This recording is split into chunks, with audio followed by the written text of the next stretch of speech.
There's something for every imagination at your local comic shop.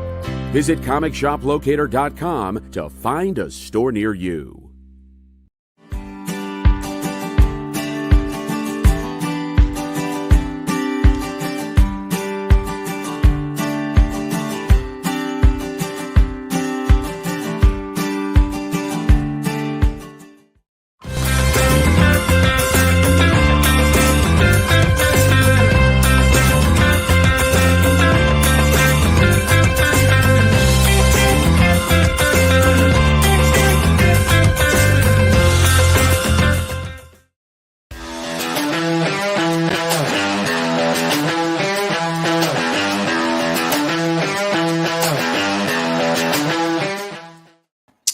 Hey, good evening, everybody. Hello, the internet, as Kyle likes to say.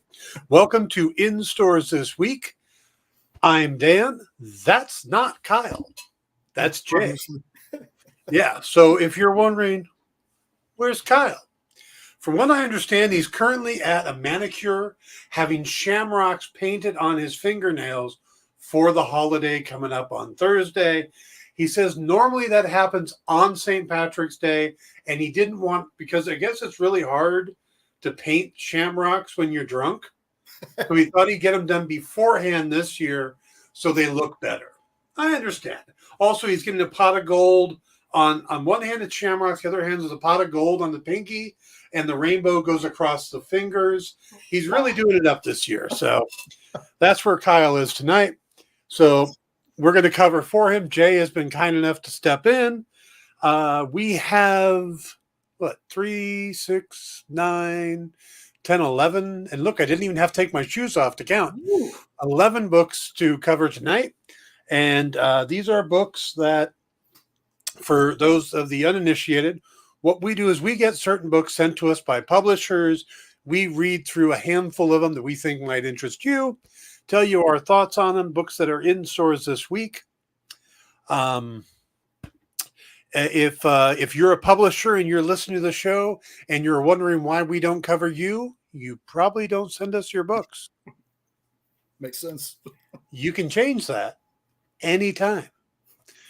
Marvel, DC. Be happy to read your books if you send them to us and talk about them. We get books from Dark Horse, from Comixology, from Boom, from Valiant, from Titan, from Dynamite, from Zenescope. We get all the really good publishers send us free books. Well, digital books. All right, guys. We are going to jump in. But Jay, how you doing this week? I'm pretty good, sir. Let me get into frame here. There we go. Yeah. I'm doing good. It's great to finally meet you face to screen to face. I've been watching you for quite some time now. I'm always trying to be in your comments, but pretty good this week so far. Good. Yeah. All right. It looks like JD has our first book ready for us. It is We Only Kill Each Other. This is from Stephanie Phillips, Paul Krauss, I believe. What's the first name?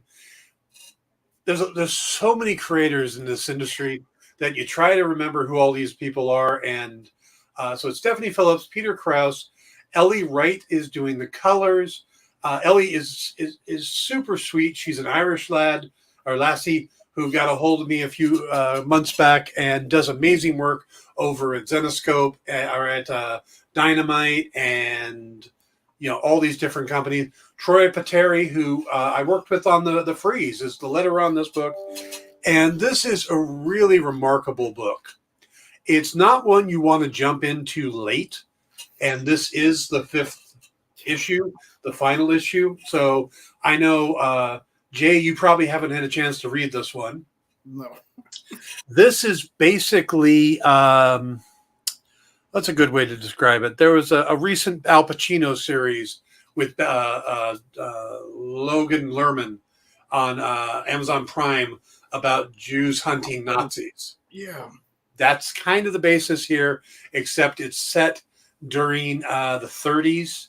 So there's gangsters, and basically you have 2 Jewish gangster / criminals who are brought in by the the police and told that their records would be expunged if they could help eliminate some of the white supremacist threat in the city. And through the 5 issues, this gets bigger and bigger and out of control to the point where even the police are wondering if they had done the right thing bringing these guys in. And it leads all to the gentleman on the cover who, it's not obvious who it is, but let's just say it's a very presidential feel to him. Mm.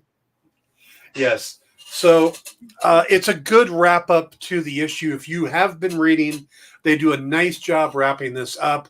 This is going to be a really nice 5-part series. This is from Comixology. And Comixology is still kind of new to the original material. And it's a little surprising that they would take on a book with, I don't want to say controversial themes, but very political themes. But they have, and it's a very well done book. Stephanie Phillips does a remarkable job with the story. Peter Krause's art is terrific on it and has that feel that you want for a 1930s based series. Now, I know you had a chance to skim it. Yes. What did you get any impressions just from looking it over? Nazis on a train. It's the part that I remember. Yes. Nazis on a train. Yeah, the equivalent of snakes on a plane. Nazis on a train. Yeah. I think if you guys have been following along, you're going to be real pleased with the way this series wraps up. If you haven't been, but you've been listening to us talk about it, both Kyle and I have really liked this series as it's gone on. So this is a good one to look for in trade. I know that they're publishing the books a little later than they're making them available digital. So, and I haven't seen any of these released as trades yet, but I'm guessing they will. And this will be a good one to look up when it comes out. I do recommend this one. It is a good read. It's a nice, solid story. So, all right. Yeah. All right. Assassin's Creed Valhalla. Do you play Assassin's Creed, Jay? I think the only one that I've played is the one that had Ezio, I believe. Number 2 or 3. I don't remember the number right offhand. Okay. This is interesting. And I'm going to go back to a book we talked about last week, which was Neil Gaiman and P. Craig Russell's Norse mythology. I believe it's 2 or 3 they're on now, but it was the second issue of that. And it was interesting because the story focused on Balder the Brave, or Balder the Beautiful, or however, he's got a lot of honorifics, and also Loki. So JD says Ezio was AC2, Brotherhood, and Revelations. Okay. All right. Well, this particular series seems to focus on Balder and Loki again. So it's kind of interesting that 1 week later, we have another comic focusing on Balder, who is probably not the most well-known of Norse mythology. You know, he is, at least my knowledge of Balder comes from Marvel Comics, and he is another brother of Thor, of Odin. You know, he's a brother of Thor, son of Odin. I think he's the son of Odin, or is he the stepbrother the other way?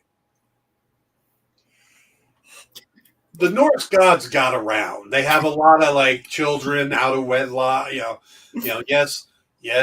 Frigga and Odin were. Was it Frigga? Yeah, or Freya. Frigga. Who friggin' knows? He's a second cousin twice removed. Yes, actually. Comic writer and artist Kevin Van Hook posted something on Facebook recently, which is a chart that shows you second cousins and how it works. So you can look it up and go, okay, this person is this person. Yeah. Oh, that's my second cousin twice removed. And as I was doing that, I realized that I'm my own first cousin once removed by marriage. I've got a weird thing. By marriage, my mom's mother married my dad's brother. It's really weird. Wow. Yeah, yeah. It's there's a lot of twists and turns in the family tree, and like I said, it's all by marriage or by adoption. But yeah, my family tree looks like a wreath. Wow. Yeah. So, Assassin's Creed Valhalla, we follow Baldur as he is on a quest and being guided by a talking fish. Yeah. He's also helped by a dark iron dwarf, and that may be a Warcraft term, but or an elder dwarf. And Loki is involved. What did you think of the book, Jay? Uh, it was one of those where I'm going to have to go back and read the other issues. I like this. Mm-hmm. This was a. I didn't write down what issue, but this was this an issue 1? This is our only issue 1 of the week. Oh, that's what. Okay, I forgot which one that was. It was very interesting reading the first couple of panels, and then to find out, is it a story, or are we really seeing what's happening? Mm-hmm. I couldn't tell, especially with Loki involved. I never know if there's some kind of trick with it. True. So I enjoyed it, though. I really did like it. It has a lot of being Norse. The Norse mythology in it, though, kind of lost me. I'm not that well educated on Norse mythology. So there was a lot of times I'm like, okay, who is this? I'm going to have to look this person up later. But I knew, of course, because of Marvel and the MCU, I knew Heimdall and Thor, and I've heard of Baldur before, and Loki, of course. This was a really solid book. Like, is this going to be like a mini series? Do you know what they're doing with this? I believe this is a mini series. I don't know how long it's going to be, but yeah, it's part of their Forgotten Myths Valhalla line. So they're going to play with the Norse mythology. It kind of threw me off a little bit because I expected it to be, having not really played Assassin's Creed, in my mind, I got it confused with like God of War, which I think also has. So it's like, how many of these games are pulling from Norse mythology? Yeah. It's just kind of interesting. Yeah, but I really enjoyed it. Like I said, with Loki being involved, I don't know if we're just listening to a story or if we're actually seeing the real story unfold. Yeah, but I'd be interested to see, where it keeps going. Mm-hmm. Talking fish, man. Once I saw that fish, I was like, okay, yeah, Loki's got to be in here somewhere. Yeah. JD says that the new God of War is very similar to the Valhalla. So Assassin's Creed Valhalla is, I assume, the current game system, and this is the Forgotten Myths miniseries. If I'm following it again, my gaming experience is World of Warcraft, and I play stuff on my phone like the new Marvel game on the phone, which is Strike Force. Yeah, no, Revolution. Oh, Revolution. Okay. I play Strike Force as well, but Revolution's the newest one. I really enjoy that. And I still keep meaning to play Jedi Fallen Order, which I have on my computer and I haven't started yet.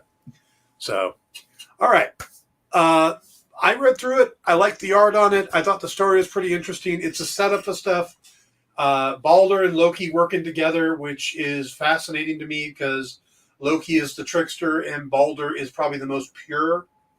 So you've got the opposite ends of the Norse spectrum here. Yeah. So I'm kind of really curious to see where this is going to go. And since Titan keeps sending, or Dark Horse sends them to us, I'm going to be happy to read them. So if you're looking for a new number one to check out, this is our only new number one. Everything else is later in the series. So yes, check this out, and let's go ahead and move on. JD, what do you got for us next? Angel. Oh, yes. Been really enjoying Boom's take on these. They did a great job with the Buffy the Last Vampire Slayer. Angel here is a more recent relaunch, and they're having a lot of fun with it. This one's probably a little more tongue-in-cheek than the Buffy series. We start off with Angel is currently about 3 inches tall. I don't remember his name. I always want to say Giles when I'm talking about Watcher, but it's the other Watcher. Wes. Wes is currently a zombie, and there's a version of Oz from another universe. So there's a lot of weird stuff going on in this series. Yeah. But it's got that humor that I don't know if I don't think the humor was as prevalent in the first couple seasons of Angel, but it really kind of clicked for me in the final season of Angel. And it feels like they're carrying that over here really well. So, Jay, what did you think of the book? Again, this being the third issue, I felt like I was lost at first. I thought at first that everybody was like, it was all alternate dimension of the team.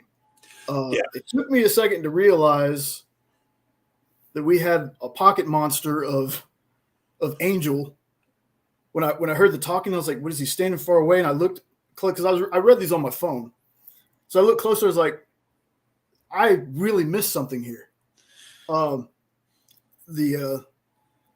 Who was it? Lord Lanugo, I think is how you say his name. I was like, what was this? I enjoyed the dialogue, but the dialogue felt kind of weird to hear something or someone like that say things like "for reals." The dialogue, like, it was funny, but it was just like, I guess not reading the other two issues, I didn't know if they established that kind of humor in the book. Yeah. So it took me back for just a second, but I got over it. I enjoyed it. I really like the art. I really like the what is his horde? Are they called Golgothams? Is that what those are? I believe so, yes. Okay. Yeah. That grossed me out. That was gross. And I didn't really get the splinter that they gave. Yeah, it's just something from the magic book to allow Angel to transport through and regain his size. Okay. Yeah. Okay. I think it was more of a MacGuffin in a way. Oh, okay. You know, I don't think it's supposed to be anything special, just an object to make it happen. JD points out that that kind of dialogue is a very Whedon thing, and it is. And I think Christopher Cantwell, the writer, has picked up the Whedon dialogue. Mm-hmm. And I agree. I think Daniel Baylis's art on this book is really strong. If you're an Angel fan, good book to pick up. If you're kind of jumping into the series new, definitely go back and pick up issues 1 and 2, which hopefully are still available at your local comic shop. So, but it's a fun read so far. I'm enjoying it. Boom's doing a good job. So check it out when you go to your shops tomorrow. All right, JD, what do we got now? I am absolutely loving Shadow Man as a series. This particular issue, though, is not my favorite. And it's only because it's a little preachy. And not so much that, not that Colin Bunn is the writer here, and it's not that Colin is trying to, get across some certain message or whatever. It's just a very dialogue. Hey, Sean, how you doing? Glad to see you. Colin is. We spend a lot of time with Shadow Man basically monologuing, and I think we could have done a little more story and a little less. Because I think everybody's been following along. If you're jumping in at this issue, and it might be different for you if this is the first one, but it just felt like we could have got to the story faster. That this was more like, just to catch everybody up, here's my big monologue. Yeah. They did change artists on us. This is Pedro Andreo, who is doing a great job. John Davis Hunt did the first 6 issues, and I really liked those. But I think Pedro Andreo is doing a fine job, so it doesn't really lose anything. I mean, it just kind of keeps rolling. I don't think you might not even notice an art change because it's not shocking or jarring. Mm. It is definitely different, but not drastically different. I think where I noticed it is where they started drawing some of the other Valiant characters look kind of unique to me. Like there's an image of Bloodshot in it. Yeah. That looked a little off to me, or there's an Exo Man of War shot, stuff like that. And they're not bad, but it's not how I usually, you usually see them. But story is continuing. I'm still loving this series, and I'm loving what Valiant has been doing lately. How about you, Jay? What did you think? This was one that I got to skim. This is something that we actually have in our pool box. I just haven't read the other issues yet.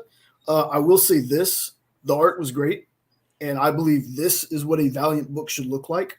My personal opinion, and I really like how they showed those other Valiant characters at the beginning to let you to kind of let you know in a subtle yet not so subtle way, all these characters are in this universe. Yeah, like they're all here. People forget about Ivar Time Walker or Dr. Chang. I can't remember her name at this moment. They know Bloodshot and Exo and Ninjak and all them. They even had Ryko. I'm so terrible with names. She's the one who has the hair like Medusa, almost. Oh yeah.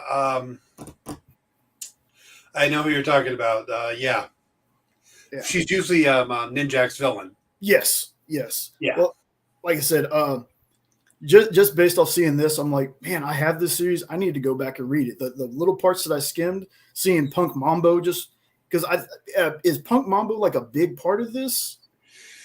She's not a big part of the series because we're focusing on the whole idea that the dead side is trying to come over and take over Earth.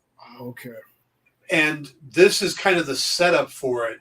And I believe we're going into something called Shadow War next, where Punk Mambo and all these other characters are going to be a big part of it. So I think there's one more episode in the setup. So there'll be 8. And then we go to, I think it's called Shadow War. So that's what they're doing. Yeah, thank you. Always been a big fan of Jack Boniface and Shadow Man. So I'm really excited to actually read this one. Yeah. Valiant is hitting on all cylinders right now. I know that there was a big change a couple years ago, when Dinesh and a lot of the editorial staff moved on and a new crew came in. But this other crew, I think they took a little bit to get up to speed. They've had a couple bumps. I didn't necessarily think the artwork on the last Ninjak series was very good for Ninjak. It wasn't bad art, but it wasn't good art for Ninjak. Completely agree. Yeah, this series and the Harbinger series right now are both excellent series. So if you're picking up Valiant, or if you're not picking up Valiant books, I believe a trade for the first 5 or 6 issues are out for this. Check out this and check out Harbinger at your stores tomorrow. They're both really good stuff. All right, JD, what do we got? Blade Runner Origins. I've been trying to get into Blade Runner Origins. We don't get a lot of books from Titan, so when they send us some, I really want to read them. And Blade Runner Origin is one I've read the last couple. There's a lot of density to it. There's a lot of history, and I would probably need to go back and read from the beginning. This one, though, felt a little more accessible because they were giving us the backstory on a specific character. So we got to see how she kind of became one of the skin jobs, So from that point of view, I thought it was good. I've been impressed with the artwork on the series. They have Fernando Dagnino is doing a great job, and it has a feel of Blade Runner. I mean, you look at this book and it's not hard pressed to feel like it's in the Blade Runner universe. So for me, if you're a fan of Blade Runner, this is clicking on that. But if Blade Runner isn't your cup of tea, I don't think this is going to do it for you.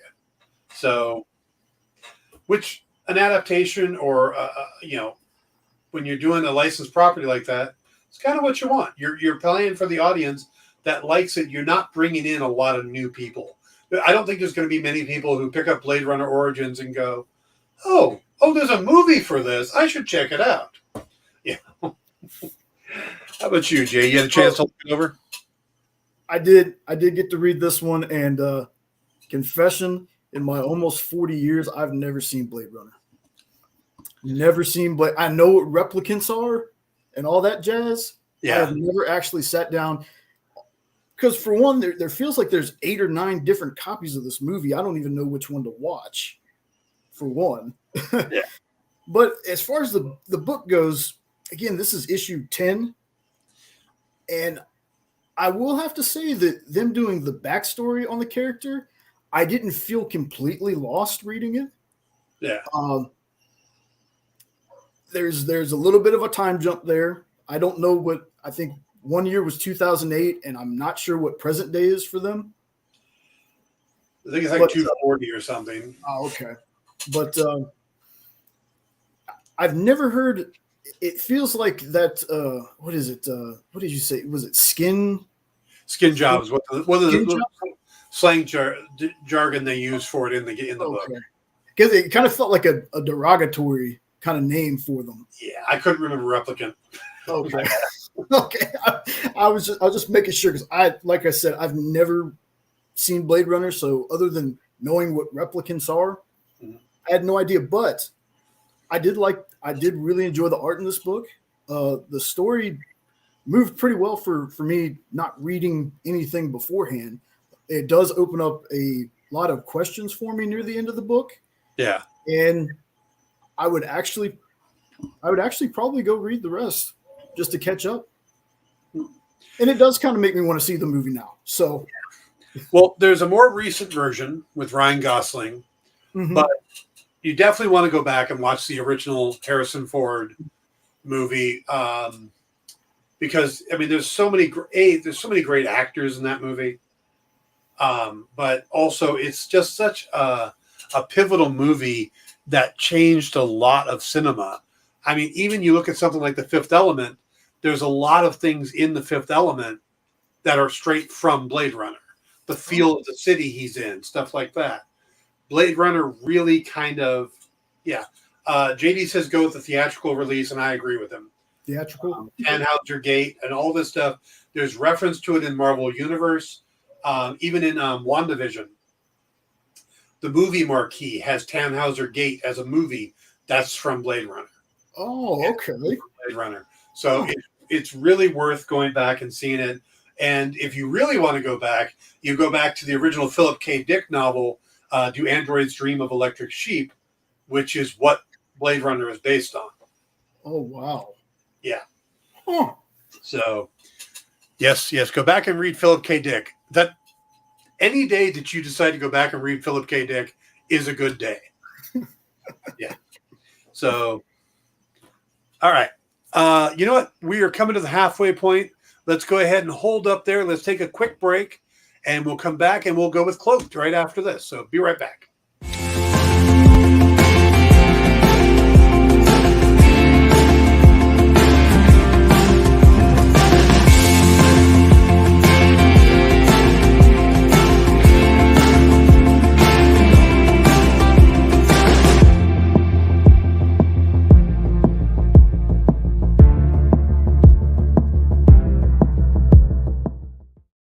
Imagine being at a convention and going to an interview panel that's just for you.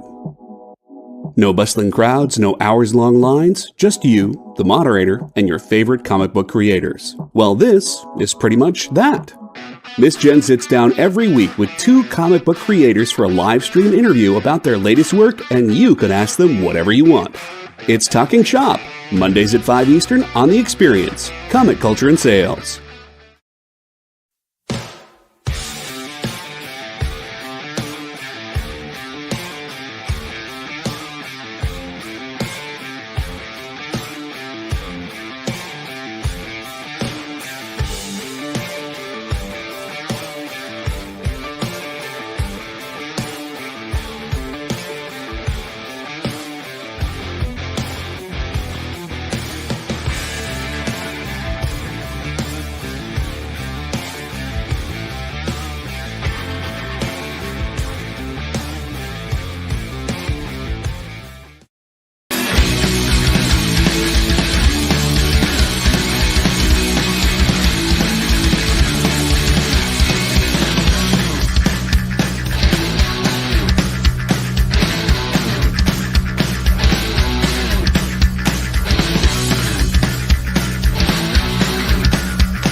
everybody. Welcome back to In Stores This Week. If you're noticing Kyle is not with us, he is off getting his St. Patrick's Day manicure done. Jay is stepping in for us, and what's up, the internet, as Kyle always says. So Jay is helping us out this week, and we got 6 books left, so we're gonna get right into it. This is Cloaked number 4, the conclusion of this series by Mike Richardson and Jordi Armengol. Now, Mike Richardson, if you're not aware, is A, one of the tallest people in comics, and B, the owner of Dark Horse, or the president of Dark Horse. So when he goes, hey, I got a book idea, it usually gets made. I'm going to be completely blunt and honest with you about this book. I have enjoyed it. It's a mystery. It's based around a character very similar to Batman, with a lot of Batman tropes. So, and it's not shy about that. It's basically using that as a shorthand to help get you faster into the series, which is fine. A lot of things have done that. The Boys does that. A lot of popular books do that. That said,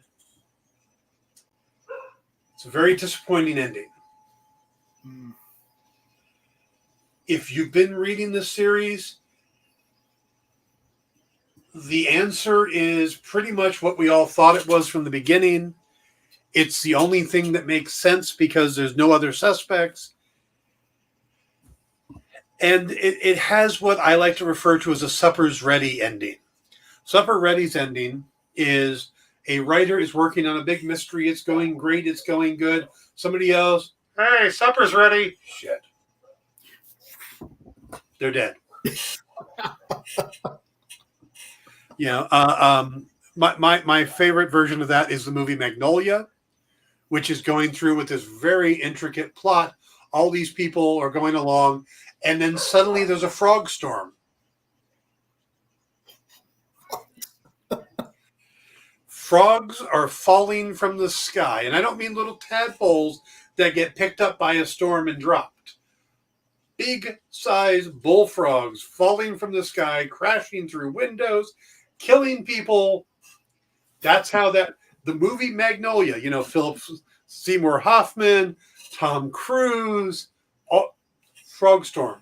Frog Storm is the big catalyst that ends the movie, and it's the total Supper's Ready thing that he went, fuck it, I'm doing a Frog Storm.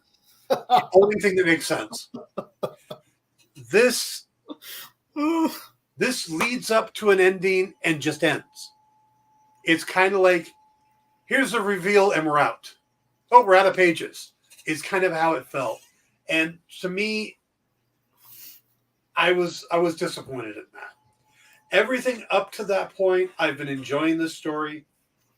That just left me feeling a little empty. There wasn't really any sense of closure. And it's all left up to speculation anyway. So this had to be a hard series to jump in to read the 4th issue of. So just, what'd you think? It did want to make me read it Memento style. And that was the first question I was going to ask you. Was this the end? Yes. And because I was like, well, it felt very rushed. So I can see why people who have been reading this series would be like, what is this? I did really like the cliche, you're never going to get away with this moment that was at the end of the book.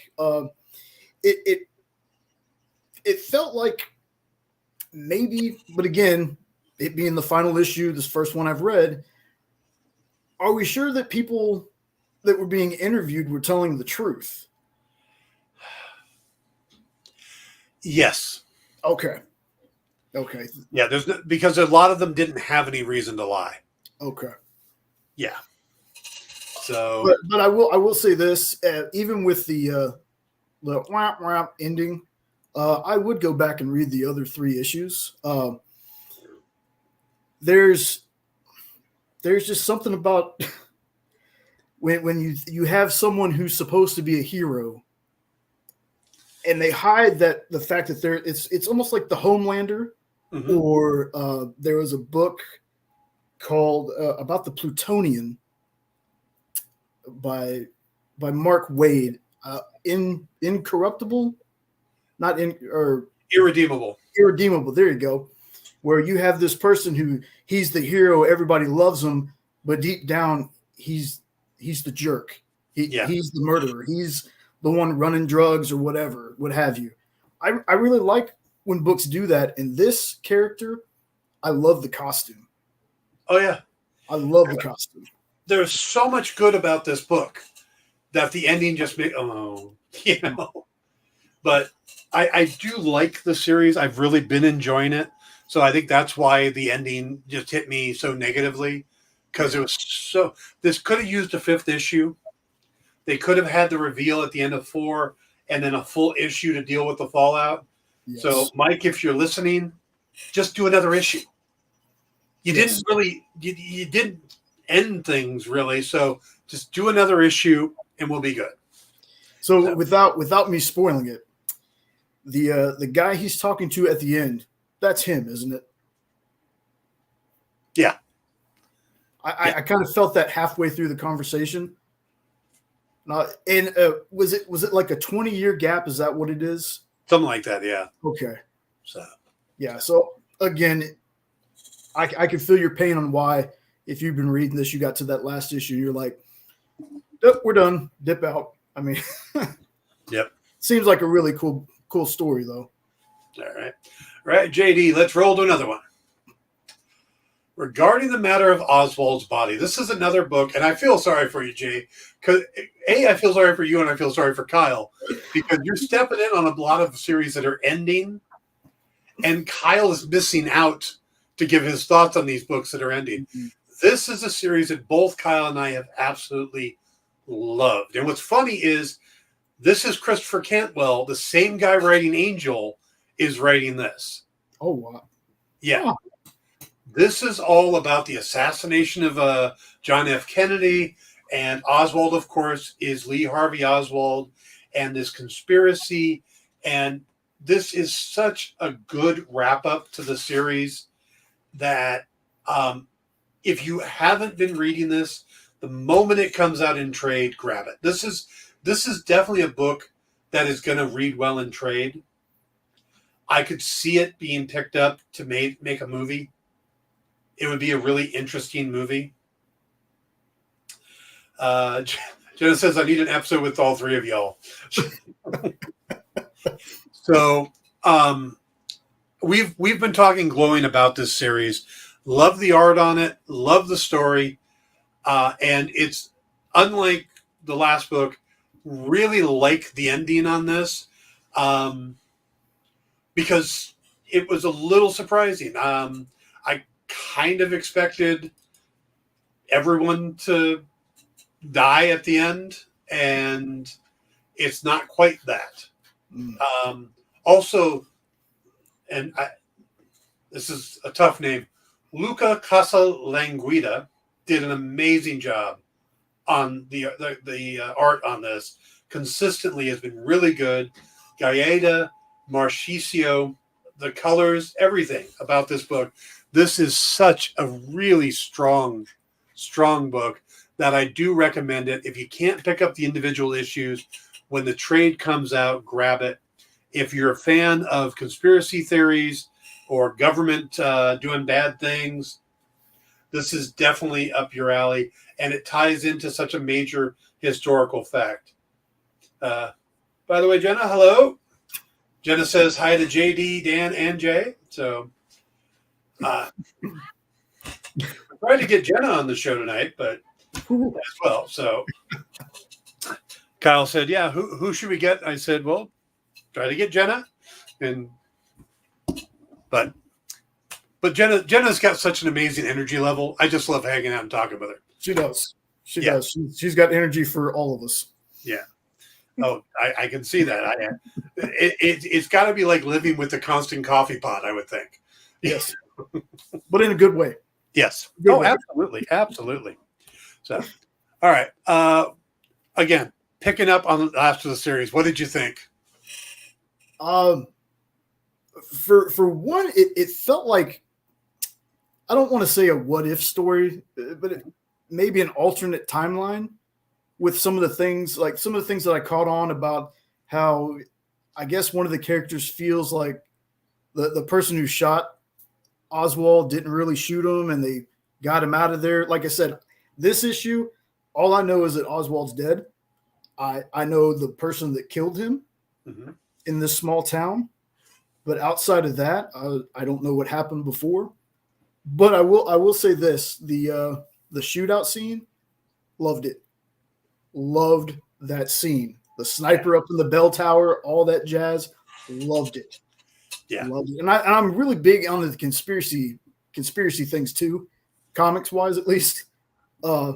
It's very cool to me when they take a historical thing and they subvert it into, well, what if this is what actually happened? You know, I love when books do that when they do it correctly. You know? Yeah. But this is a series I would read. I'd read this. And nothing in this book contradicts what happened in the real world.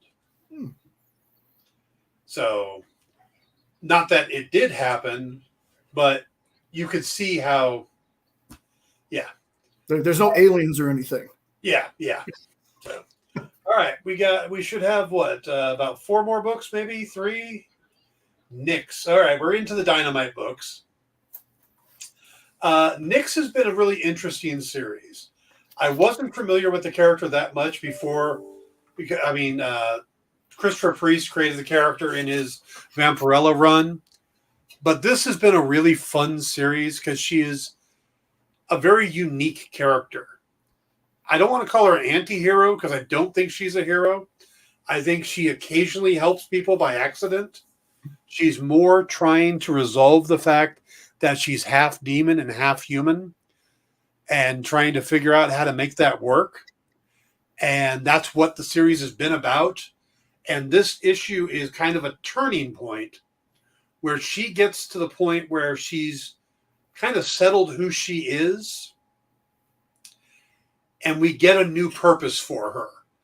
Now, I didn't know if this was going to be an ongoing or if it was a miniseries, but it definitely feels like an ongoing now, or at least it's going to continue on, because there is definitely a purpose for her going forward by the way the series ends. So, again, I've really been enjoying Nyx, and like I said, I didn't know anything about the character, and now I'm really liking her. And this is what's the creative team on this? It's Christos Gage, always a great writer. Mark Borstel on the art, Jordi LaRoche on the colors, Taylor Esposito on lettering. So there's also some really nice covers on this. There's a Rose Besh variant cover, which is really nice. And then we've got the cover here. So I'm loving this series. What did you think of it, jumping in on this? Like you, I had no idea who this character was. Personally, though, I would have to read more. I'm not there with her just yet. I think the half demon, half human sometimes is kind of like an overplayed thing. Mm-hmm. But again, jumping in on issue 5, it didn't give me enough time to see if I would actually like the character. But I did dig the art. I loved how the demons were drawn, especially her father. I guess that's who it was. Yeah. Really loved the design on that one. But I mean, outside of that, I would have to read more to see if I actually like the character. But beautiful art. Yeah. Yeah. If you read the Vampirella series where this character was introduced, you're probably already following this along. If you're not, but you know the character, definitely pick it up. It's been a lot of fun so far. So. All right. Invincible Red Sonja, Jimmy Palmiotti, Amanda Connor writing, Moratat on art. And my opinion on the series has been consistent. I think Jimmy and Amanda are writing a series that is as close to Robert E. Howard's actual Conan style of writing as we've gotten on Red Sonja. I think the stories are great. I think Moratat's art has been a little lax.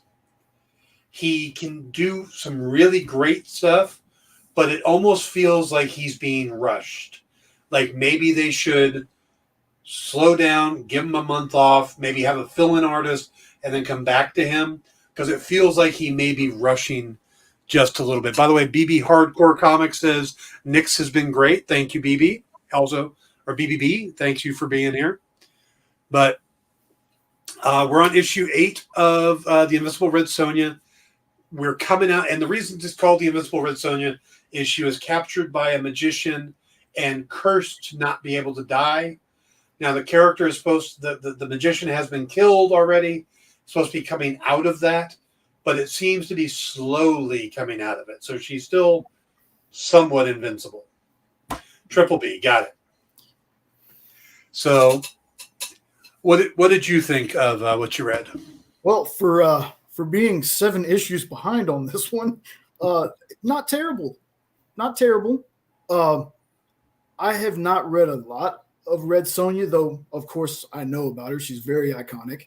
Yeah. I will have to say I'm not the biggest art person, but there felt like some of the art was inconsistent.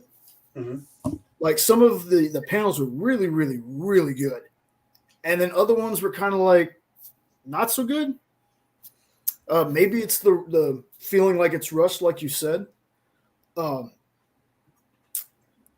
But again, 7 issues behind on a comic and jumping in on issue 8, little hard to tell if I like this, if I'm going to love the story or like it. But again, it's not like it wasn't a chore to read it. Yeah, I enjoyed reading it, but it just I need to know more. Yeah. Story wise, this is a great series. Like I said, Jimmy and Amanda are killing it on this series. It is some of the most enjoyable Red Sonja story-wise that I've read in a long time. And Moritat usually is just great on art, but like I said, it just feels like maybe he's being a bit rushed.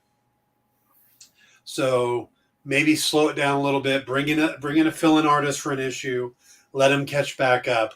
But other than that, I do recommend this series, and hopefully it's going to continue. I don't know how long Jimmy and Amanda are going to stick around, but what they're doing, I hope it's for a very long time. So, all right, we're down to our last 2 books, Jennifer Blood, number 6. Now, this may not be the worst place to jump in on because it's kind of the start of a new arc. We just wrapped up the first 5. This is a new Jennifer Blood. This is actually the daughter of the original. And she comes out of the last story arc having been shot up. So we find she's made her way to a no questions asked mob run hospital where if you have the money and the password, you can get anything taken care of. But of course, somebody there sells her out. And this feels like it's a transitional issue because we got a lot of action, but it's also the setup for what appears to be where the story is going forward. It's almost like this is the quest giver episode. She gets the task. Oh, here's the list of things you need to do. So it is an interesting issue in that sense, in that you can jump in and read it and enjoy it, but you also are getting set up for where the series looks like it's going to be going, where she's teaming up with an ex-hitman who's dying of cancer, and he's going to help her with the list of all the people that have hired him and all the bad people he has worked for. And so I think Fred Van Lente, like I said, this is chapter 1 of what they're calling Blood Debt. So this is obviously going to be the second arc. Fred Van Lente is definitely setting it up. Vincenzo Federici is continuing to do some really nice art on this book. He has this way of making characters seem very unique. His characters all stand out.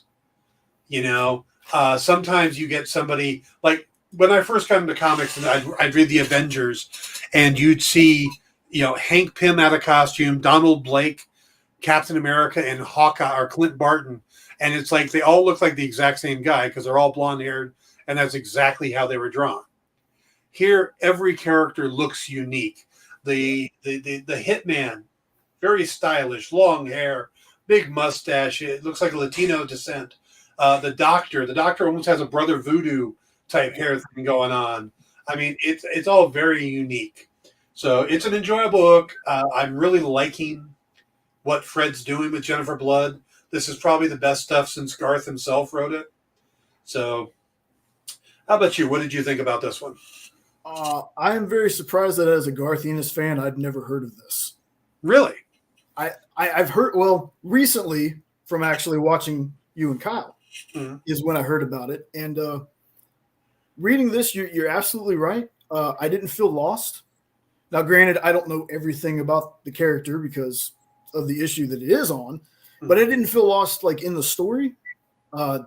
Story was very easily accessible for me to be like, okay, she's been shot. Like they explain, she's been shot up, and I do like the fake out that they had with the first hit team. Mm-hmm. They're standing in her room. Really enjoyed that. The Danny Trejo-ish character, as I like to call him, I really liked him. So I'm really excited to see where this team up is going to go. I think my favorite part of the book was once she wakes up and she's looking through the patients, their clipboards, and she's like, "Oh, this person did this." Bam. This person did, like, she just starts taking people out. I was a big fan of that for some reason. I thought it was really kick ass. So this is definitely a series I could probably get into. Yeah, I do recommend the previous series. They're a lot of fun. Fred did a great job in the first 5 issues establishing this new Jennifer Blood, because the original Jennifer Blood gets killed in a previous arc. So you can pick up the first 5 issues. There's probably going to be a trade coming soon to the first arc. Well worth picking up. And it's a really good series. I'm liking it a lot. Okay, we have one book left, and we're just about out of the show. And this being the last book you'll ever read is also a good book to end the series on, or the episode on tonight's show. Now, Vault Comics is kind of hit or miss for us. They'll send us some books, and then they don't send us some books. So I always try to cover them when they come up. I want to talk about them. But I can't really talk that well about this. I'm going to have a feeling you're going to be the same unless you're reading this on your own. I've read issue 1. Okay. Then you probably know more about this series than I do. But it's Cullen Bunn, and it's horror. Can we just talk about how awesome the cover is? Awesome cover. Yeah. The artwork in the book is really cool. And it does look like it has a cool story. And Cullen Bunn has been killing it lately on just about everything he's writing. We're covering a lot of Cullen Bunn stuff. So I'm going to lean to the fact that if you can pick up the previous issue, to give this a shot, because I'm liking what I see, but there's not quite enough for me to get a good feel for it. Now, you've read the first issue. Yes. Did you take away anything from this book? That I missed a lot in the middle. But I will say this, reading the first issue got me interested in the book. We probably have the rest of, we got thousands of comics around here. I miss runs all the time. But I'm interested to figure out why her book does this to people. It's very not like the Crossed where it's a disease, but it's just people read her book and just become crazy murderers. And the use of gore in this, and the art and the story so far is great. Cullen Bunn, I think he also writes a book called Basilisk. I think that's one of his books. There is yet for me to be a book by him that I didn't at least enjoy, that I didn't like. This one, This one is going to be one of those ones that I will definitely go back and collect if I don't have them already, or wait for the trade, because this is one where I want to read it all at once. That's how good it is. Like having to wait week to week or bi-weekly or whatever for this story won't cut it for me. Yeah, I can see that. And I'm curious too, and I'll probably pick up the trade when it comes out. Like I said, I wish Volt was a little more consistent sending us the stuff. I'm happy they send us stuff. And I always want to cover them because, again, they're another up and coming publisher. I want to get their books on here, but it's kind of hard when we get a number 6 and I haven't seen the other 5. Yeah. So, all right, folks, that is our final book of the show. Jay, thank you for jumping in here, and thank you for doing such a great job, man. Oh, appreciate that a whole lot. I know I'm the wish version of Kyle, but hopefully people had fun. Hopefully you had fun. It was very awesome, man. Thank you so much. It was. I enjoyed it, and hope you will be back. We got to get you on the experience a little more regularly, man. Definitely. So, also thank you to Jenna, Sean, Alan, Triple B. Who else popped in here? Of course, JD. And for everybody else who tuned in, thank you for tuning in. Remember, hit your shops tomorrow. Go pick up the latest stuff. There's Marvel, there's DC, there's some great books in the shop. Pick them up and enjoy them, man. And be nice to your retailers. They try hard. So they're there for you. You be there for them. Have a good night, everybody. I will see you tomorrow on the Dan Wickline Show, where we will be talking about the Miss Marvel trailer that just dropped today. We'll do a deep dive into that, figure out what's going on with there. And, Jeff, thanks for coming by. Hope you all have a great night. We'll see you tomorrow. Good night, everybody.